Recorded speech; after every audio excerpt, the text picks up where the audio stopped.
হবে, মেলবন্ধন কেমন হবে, ভ্রাতৃত্ববোধ কেমন বজায় থাকবে, ভালোবাসা কেমন বজায় থাকবে, রাষ্ট্র কেমন ভালো তৈরি হবে, সমাজ কেমন ভালো তৈরি হবে, এইগুলো শিক্ষা দেওয়ার জন্যে আল্লাহ তাবারাক ওয়া তাআলা নবীজিকে রবিউল আউয়াল মাসের 12 তারিখে পাঠিয়েছিলেন। জোরে বলুন সুবহানাল্লাহ।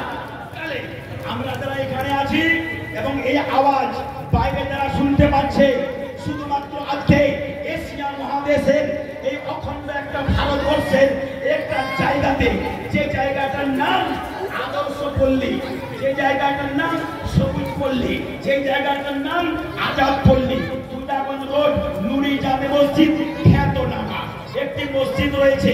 সেই খ্যাতনামা মসজিদের ইতিহাস আপনি যদি পড়া থেকে পড়তে শুরু করেন, সুবহানাল্লাহ, আজ আপনার মন বাগ বাগ হয়ে যাবে, উত্তোলিত হয়ে যাবে। জোরে বলেন সুবহানাল্লাহ। এই মহান ব্যক্তি দেখতে পাচ্ছেন, উনি এখানে চলে গেলেন ওই অফিস রুমে। জনাব আব্দুর রহিম সাহেব, তিনার প্রচেষ্টাতে তিনি তার নিজের কৌশলে এলাকার উলামায়ে কেরামকে নিয়ে ইসলামের বাণীকে বিচ্ছুরিত করার জন্য, ইসলামের বাণীকে প্রসারিত করার জন্য, ইসলামের বাণীকে প্রচারিত করার জন্য, ইসলামের বাণীকে স্প্রে করার জন্য, ইসলামের বাণীকে ছড়িয়ে ছিটিয়ে দেওয়ার জন্য, যাতে করে মানুষ ইসলামী বার্তা পেয়ে আল্লাহকে চিনতে পারে, নবীকে চিনতে পারে, ইসলামকে চিনতে পারে, কোরআনকে চিনতে পারে, হাদিসকে চিনতে পারে এবং মূর্তি পূজা বাদ দিয়ে আল্লাহর পূজা করতে পারে। জোরে বলুন সুবহানাল্লাহ। কেন? এই জন্য গণেশ আমাদেরকে পয়দা করেনি, কার্তিক আমাদেরকে পয়দা করেনি, কালী আমাদেরকে পয়দা করেনি, দেবী আমাদেরকে পয়দা করেনি, কি বলে যেন মহাদেব আমাদেরকে পয়দা করেনি, রাম আমাদেরকে পয়দা করেনি, মোহাম্মদ মুস্তাফা আমাদেরকে পয়দা করেনি, স্বামী বিবেকানন্দ আমাদেরকে পয়দা করেনি, রফিকুল ইসলাম কাউকে পয়দা করেনি। সুতরাং স্বামী বিবেকানন্দের পূজা হবে না, আল্লাহর পূজা হবে।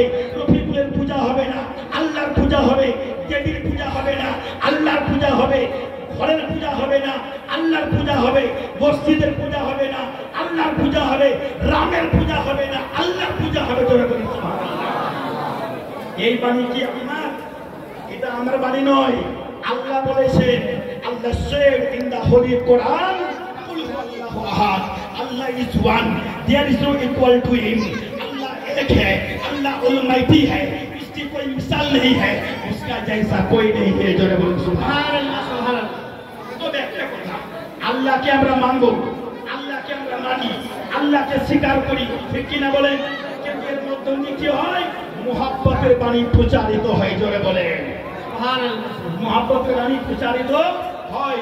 আজকে বলে আজান দিলে আতঙ্কবাদীর শিক্ষা হয়।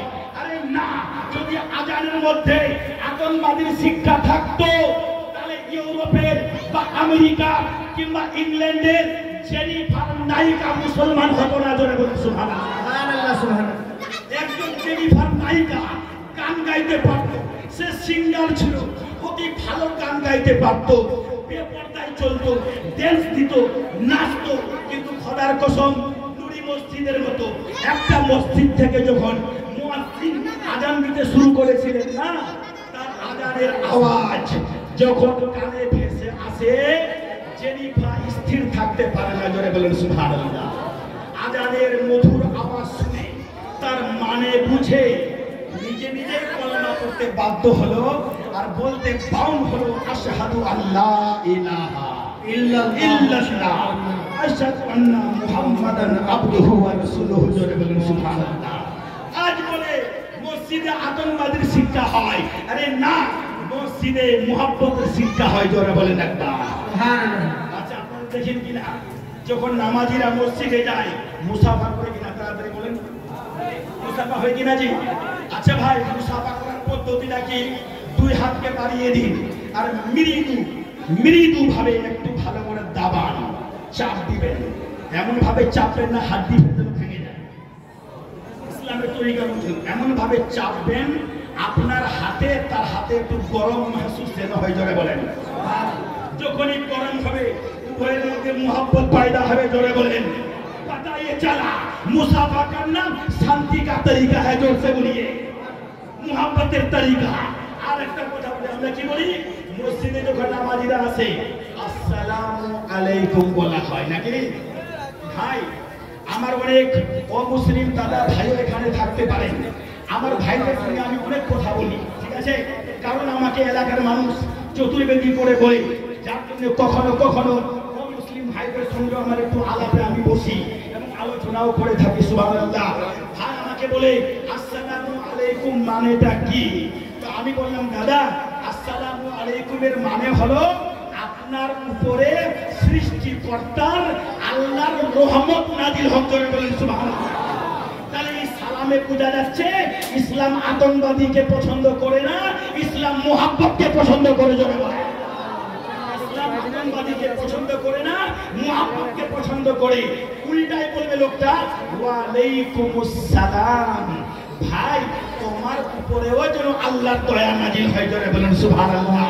पता ये चला एक आदमी सलाम बोल रहा है, दूसरा आदमी उसका जवाब दे रहा है। इसका मतलब ये हुआ कि मैं भी तुम्हारे लिए शांति कामना करता हूँ और तुम भी मेरे लिए शांति कामना करते हो। जोर से बोलिए सुभान अल्लाह। तो আমরা এতক্ষণ বক্তব্যের মাধ্যমে কি বুঝতে পারলাম দাদা? ইসলাম শান্তির মাযহাব। জোরে বলেন সুবহান। মুহাব্বতের মাযহাব। যদি কোনো কম ব্রেনওয়ালা মানুষ এটা না বুঝতে পারে, ওকে কিন্তু পড়াশোনা করতে হবে। আমি বিভিন্ন সোশ্যাল মিডিয়ার মাধ্যমেও পাচ্ছি, আর আমার কাছে পবিত্র কিছু কিছু বইও আছে। অনেকে কোরআন শরীফের ভুল ধরতে গেল, ধ্যান দেবেন, কোরআন শরীফের ভুল ধরতে গেল 3 মাস 4 মাস ভুল ধরার জন্য চেষ্টা করলো, ভালোভাবে পড়লো, অবশেষে ভুল না পেয়ে উল্টো মুসলমান হয়ে কলমা পড়ে পাক্কা মুসলমান হয়ে গেল। জোরে বলে।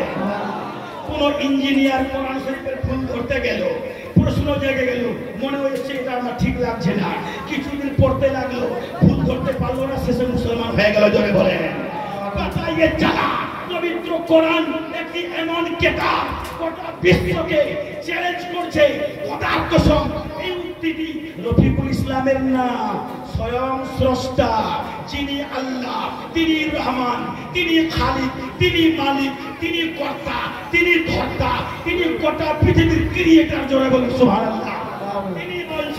তিনি বলছেন যালিকাল কিতাবু লা রাইবা ফি। ये किताब, ये कुरान, ये साधारण को किताब নয়। ये किताब সামান্য কোনো ব্যাপার নয়। এটা এমন একটি কিতাব যে এর মধ্যে কোনো ভুলের কোনো জায়গাই নেই। জোরে বলেন সুবহানাল্লাহ। এই গ্যারান্টি মারা কথা রামায়ণও কোনোদিন বলেনি, গীতাও কোনোদিন বলেনি, ত্রিপিটকও বলেনি, গসপেল অফ দ্য জন বলেনি, নিউ টেস্টামেন্টও বলেনি, ওল্ড টেস্টামেন্টও কিন্তু বলেনি, গসপেল অফ দ্য জন বলেনি, তাওরাতও বলেনি, ইনজিলও বলেনি। কিন্তু খোদার কসম আল্লাহর কিতাব কোরআন, যেই পবিত্র কোরআন নুরি মসজিদে পড়া হয়, যেই পবিত্র কোরআন এই মাদিনাতুল উলুম মাদ্রাসাতে পড়ানো হবে। জোরে বলেন সুবহানাল্লাহ। এই পবিত্র কোরআন বলছে, শোনো পৃথিবীর মানুষ, আমার মধ্যে একটু ভুল নেই। জোরে বলেন। এই পবিত্র কোরআন পড়ে পড়ে পড়ে দিনের পর দিন মানুষের, মুসলমানের সংখ্যাটা বেড়ে যাচ্ছে। জোরে বলেন। এটা আল্লাহরই দান। তাহলে বুঝে নেওয়া গেল इस्लाम में कुछ बात तो है जिसके खातिर माइकल जैक्सन मुसलमान हो गया। इस्लाम में कुछ बात तो है जेनिफर मुसलमान हो गई। इस्लाम में कुछ बात तो है एडवोकेट मुसलमान बन गया। इस्लाम में कोई बात तो है जिसके खातिर दिन ब दिन मुसलमान होता ही जा रहा है। इधर से बोलता है कि मस्जिद से माइक उतार दो, तुम उतारने वाला कौन है? इस्लाम एक ऐसा धर्म है, एक ऐसा रिलीजन है, एक ऐसा रास्ता है, एक ऐसा मजहब है, एक ऐसा मसलक है, एक ऐसा तरीका है कि इसमें जो है अल्लाह ही की हिमायत बराबर चलती रहती है।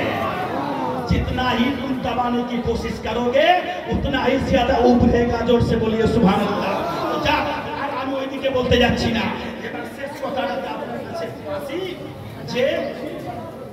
যে আমার মাদ্রাসার